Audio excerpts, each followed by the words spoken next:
So I give floor immediately to Professor Didier Houssin, the chair of the Emergency Committee. Professor Houssin. Thank you very much. So, according to the international health regulations, a main treaty in the field of health, Dr. Tedros has convened an emergency committee about the novel coronavirus epidemic in China, and the question was whether this event constitutes a public health emergency of international concern. The advice to the DG, which is provided by the emergency committee, is that now is not the time, that it's a bit too early to consider that this event is a public health emergency of international concern. As I told you yesterday, the emergency committee members, which I thank for their work, were very divided, almost 50-50, and they continued today to be in the same division with regard to the advice concerning the declaration of a PHEIC.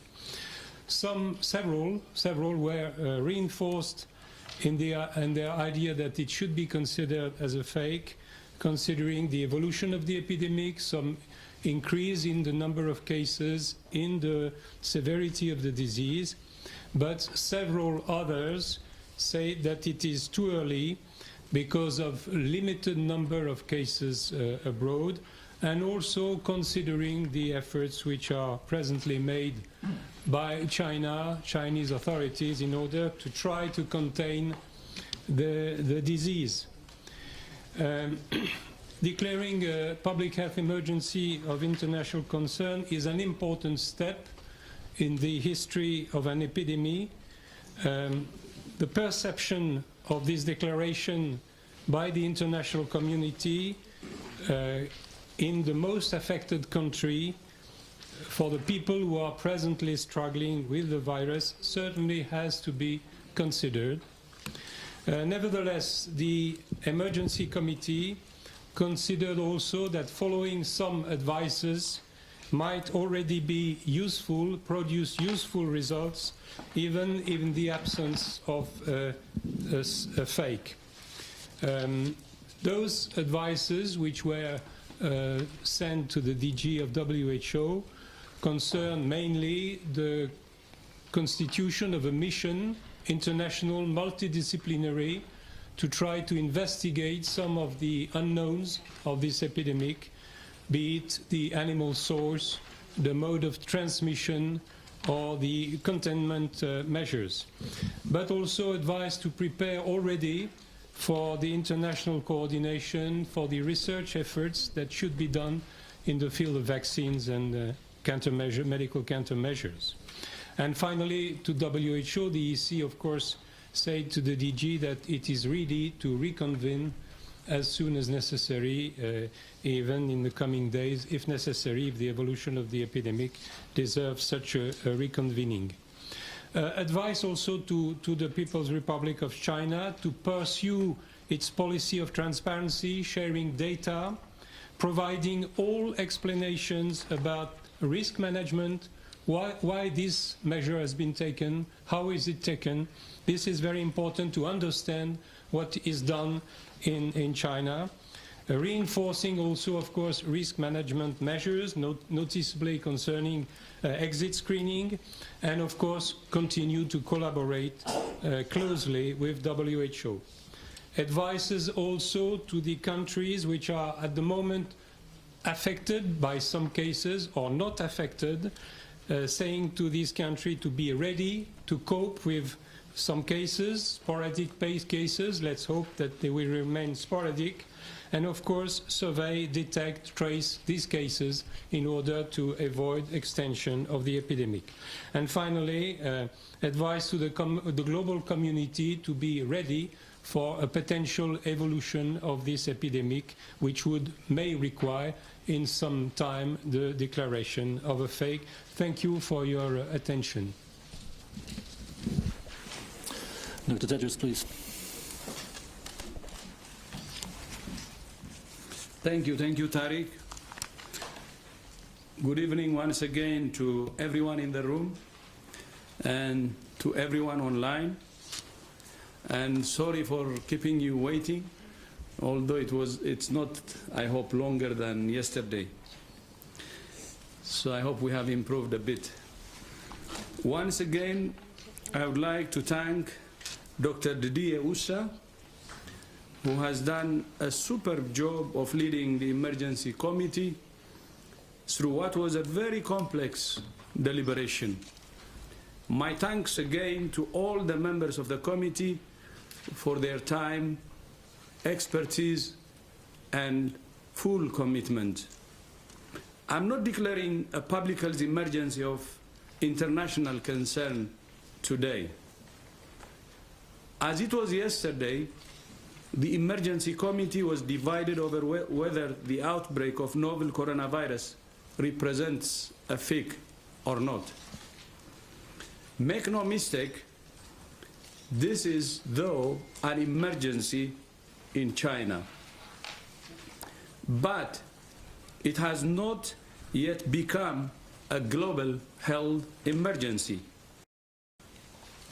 It may yet become one. WHO's risk assessment is that the outbreak is very high risk in China and a high risk regionally and globally. 584 cases have now been reported to WHO, including 17 deaths. 575 of those cases and all of the deaths have been reported in China, with other cases reported in Japan, the Republic of Korea, Singapore, Thailand, the United States of America, and Vietnam. We're aware of the media reports of suspected cases in other countries, but those cases are still being investigated. Let me talk about what we know. We know that this virus causes severe disease and that it can kill. Although for most people it causes milder symptoms. We know that among those infected, 1/4 of patients have experienced severe disease. We know that most of those who have died had underlying health conditions such as hypertension, diabetes, or cardiovascular disease that weakened their immune systems. We know that there is human-to-human transmission in China, but for now it appears limited to family groups and health workers caring for infected patients. At this time, there is no evidence of human-to-human transmission outside China. But that doesn't mean it won't happen. There is still a lot we don't know. We don't know the source of this virus. We don't understand how easily it spreads. And we don't fully understand its clinical features or severity. WHO is working with our partners night and day in China and the other affected countries at the regional level and here at the headquarters to fill the gaps in our knowledge as quickly as possible. It's likely that we will see more cases in other parts of China and other countries. China has taken measures it believes appropriate to contain the spread of coronavirus in Wuhan and other cities. We hope that they will be both effective and short in their duration. For the moment, WHO does not recommend any broader restrictions on travel or trade. We recommend exit screening at airports as part of a comprehensive set of containment measures. All countries should have in place measures to detect cases of coronavirus, including at health facilities. The committee has made several recommendations to prevent the further spread of the virus, which the chair has described and which I have accepted. There are a few simple things we can all do to protect ourselves and each other, like washing hands, covering your mouth and nose when you sneeze, and so on. WHO has a full package of information on its website.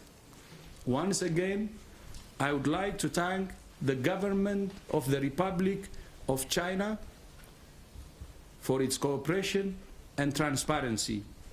The government has been successful in isolating and sequencing the virus very quickly and has shared that genetic sequence with WHO and the international community.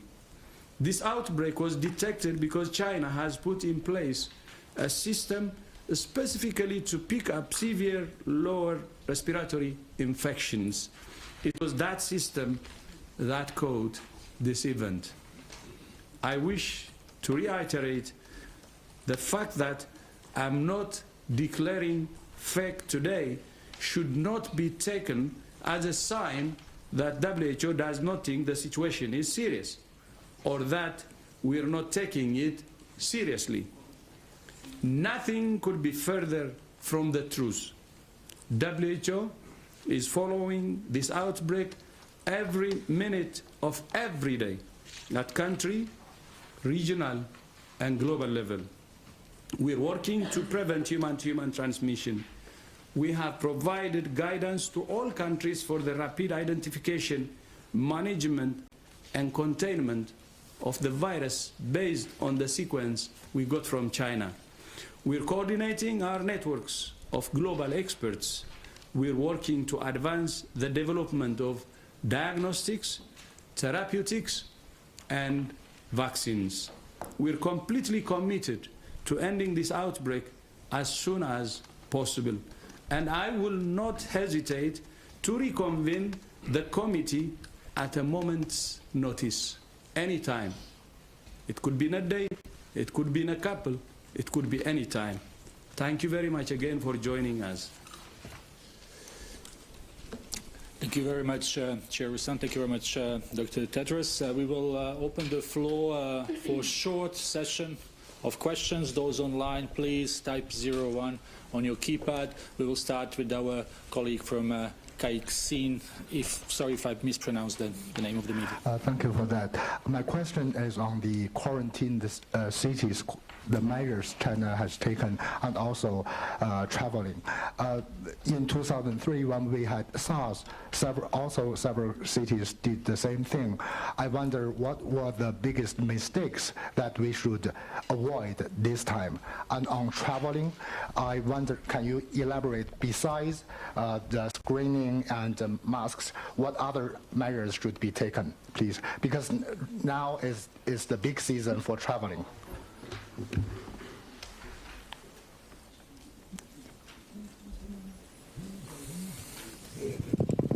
I can answer the second part of that question. So, yes, so as Dr. Tedros mentioned in his speech, that there are many things that individuals can do to protect themselves.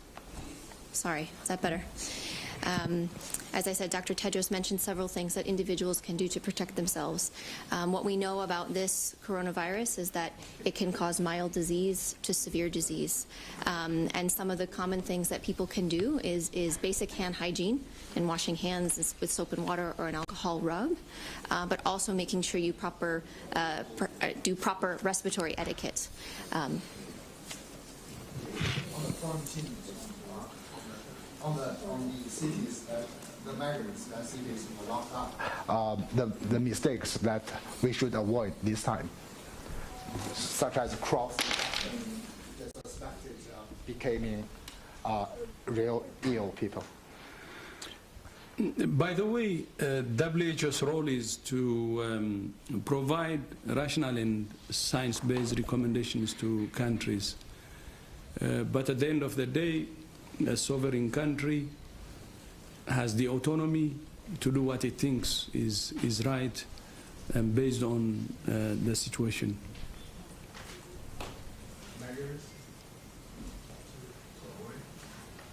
cross-infection? Measures to avoid a cross-infection within the city, within the block? I think any measure you can check whether it's tailored towards the public health measures that we suggest, but at the same time we give, also room for the sovereignty and also the autonomy of the country to take the measures it thinks can be tailored to the situation. Thank you very much. First we will go to colleague from CCTV and then we will have a Le Monde.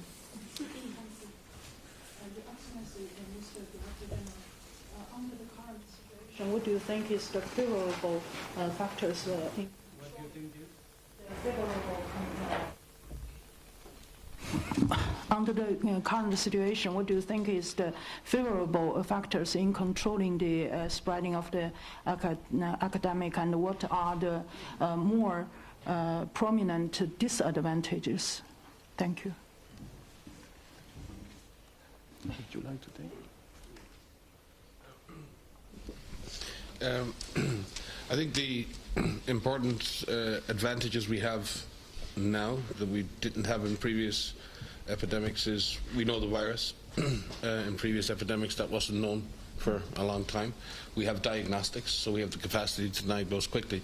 But those diagnostics are not useful unless they're deployed, unless people know how to use them. So we really do have to focus on protecting hospitals and healthcare environments and ensure we have high level of alert amongst health workers for suspect cases, and that we have the capacity to isolate those cases and test them quickly. And we have advanced collectively in China, globally, in our capacities to be able to do that. The challenges in this situation are understanding the full extent of transmission and the way in which the virus is transmitting within communities.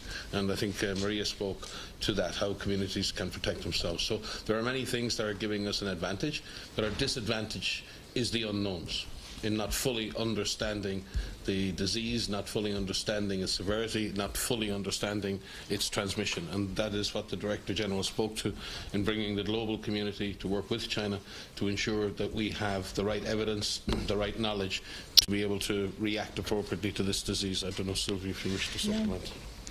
And I think also one advantage we have compared to, for instance, 2003 is really the fact that now we have the IHR. That is a framework that has been adopted by all member states to coordinate international response.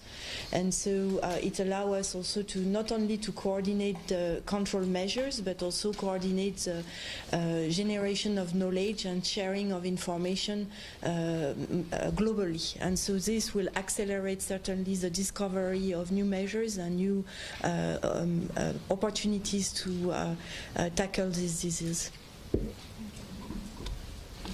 Thank you very much. We will now go to our colleague from Le Monde. Bonjour. Si vous permettez une question en français, vous aviez indiqué hier manquer d'informations. Est-ce que Pékin est revenu vers vous entre hier soir et aujourd'hui avec ces nouvelles informations? Est-ce que ce sont les mesures de confinement prises par Pékin qui vous ont fait changer d'avis?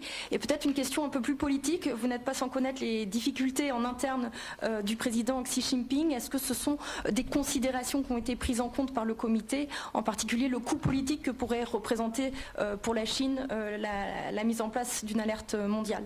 Merci.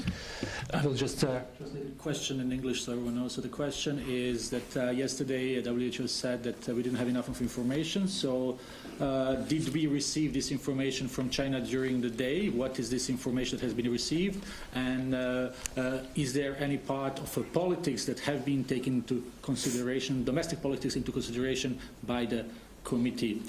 Chair, please. Thank you very much. You want me to respond in French or in English?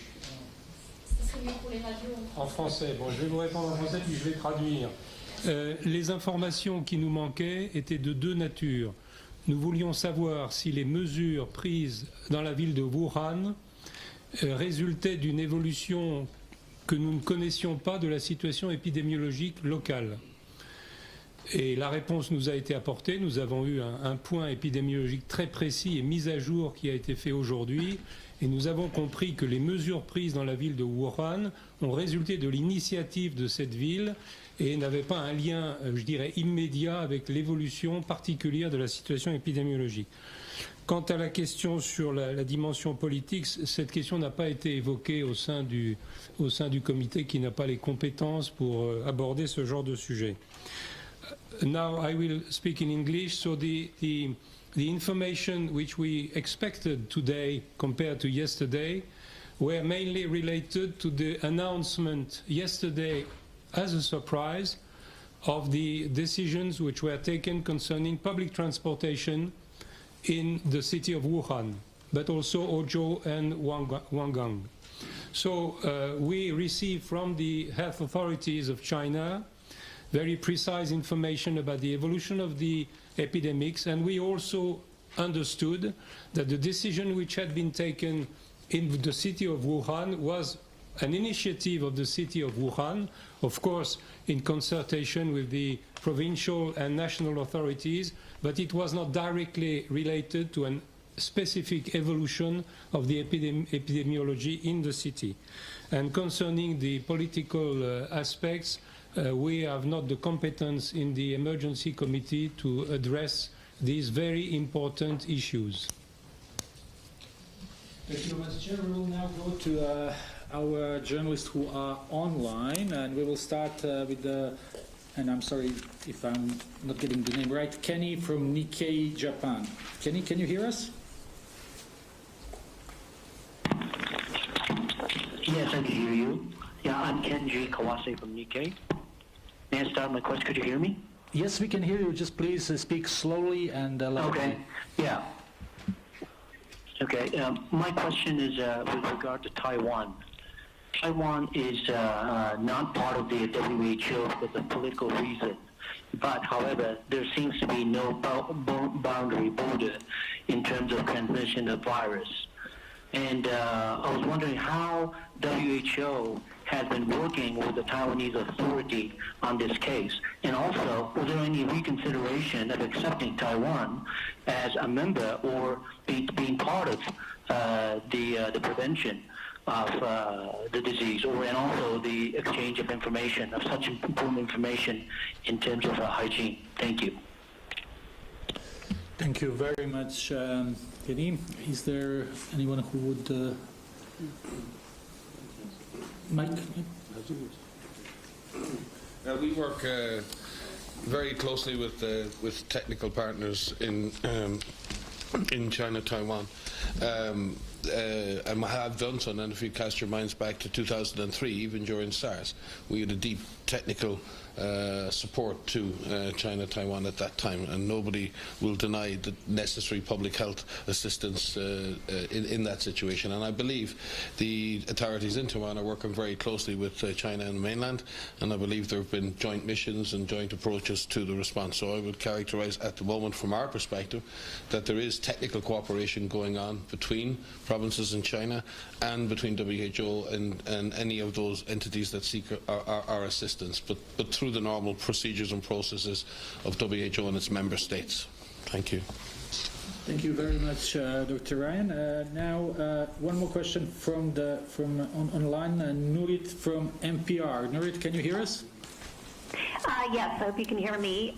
So I take the point that the Director General made about countries having autonomy.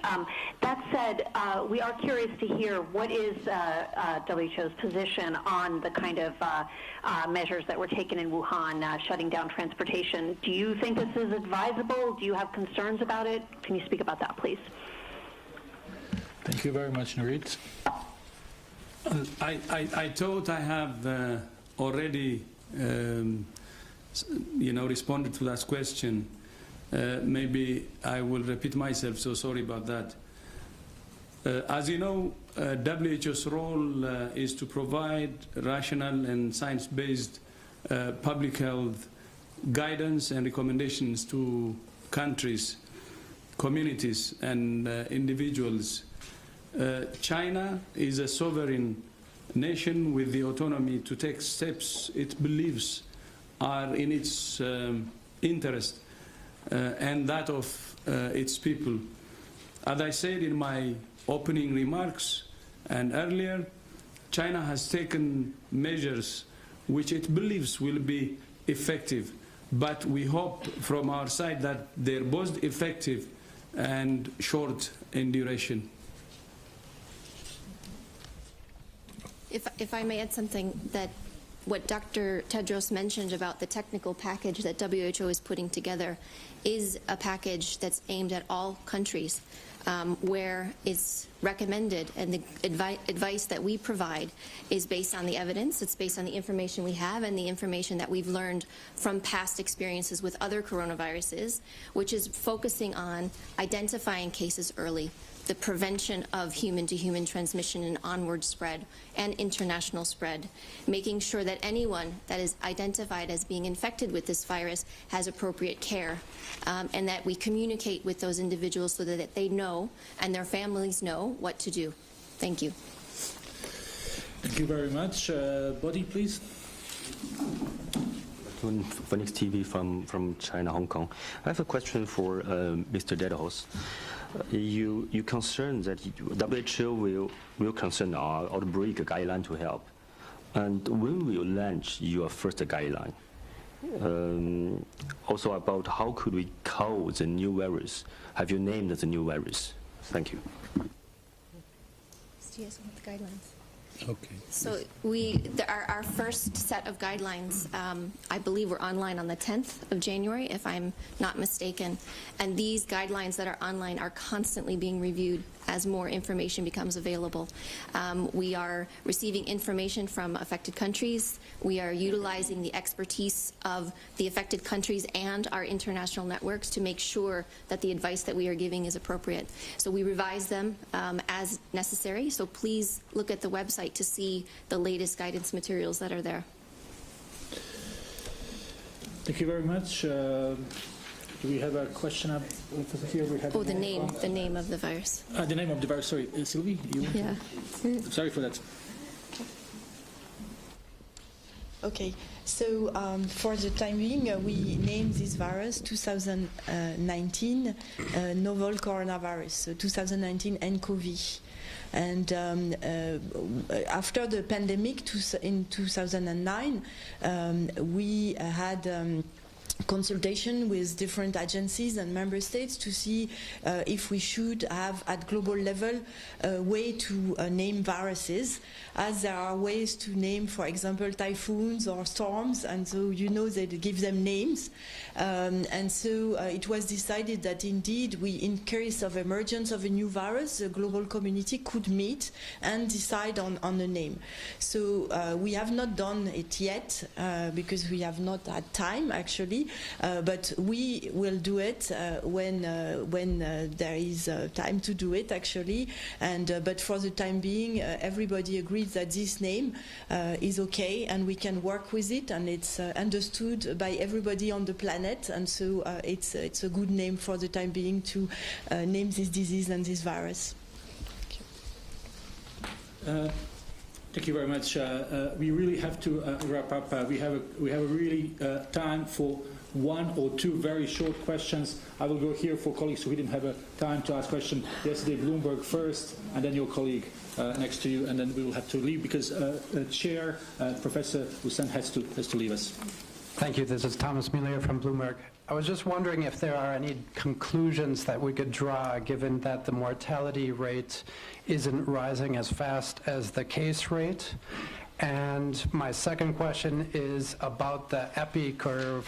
Has the WHO had enough data from China about the dates and timing of the onset of symptoms to map out the epi curve? And will that epi curve become public at some time? And if, in any case, are you able to comment a little bit what the epi curve might look like? Dr. Ryan.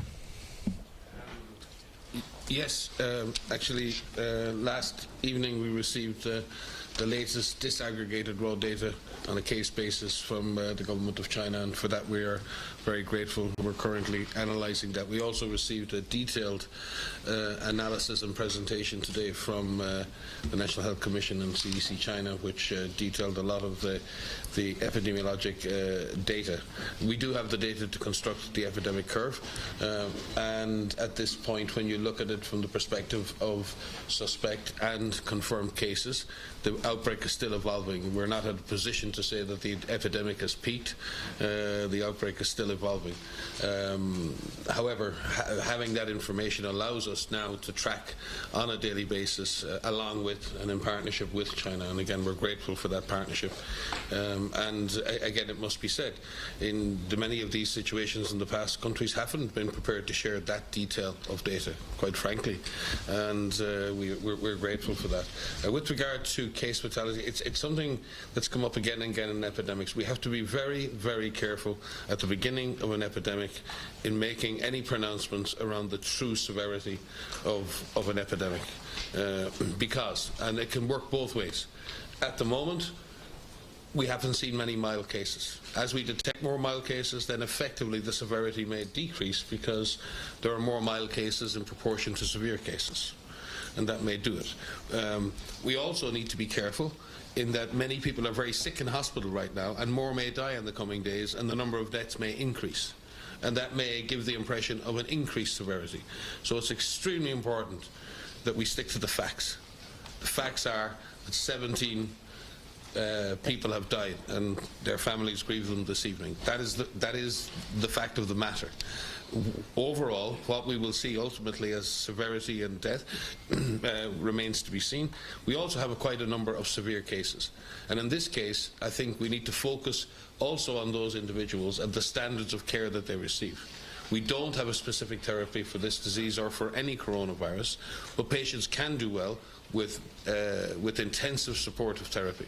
So we need to focus on early diagnostics, early supportive care, intensive care where needed, and ensuring that the burden of cases within the system, and we've seen this with other diseases like dengue and cholera and in the past, the system itself, the health system may come under pressure as many worried well and people who think they have the disease come. So we need to also manage the pressure on the health system so the system can continue to function and triage patients appropriately. But I think we do need to, at this point, just be a little careful on making any pronouncements regarding the true case fatality associated with this disease. Thank you.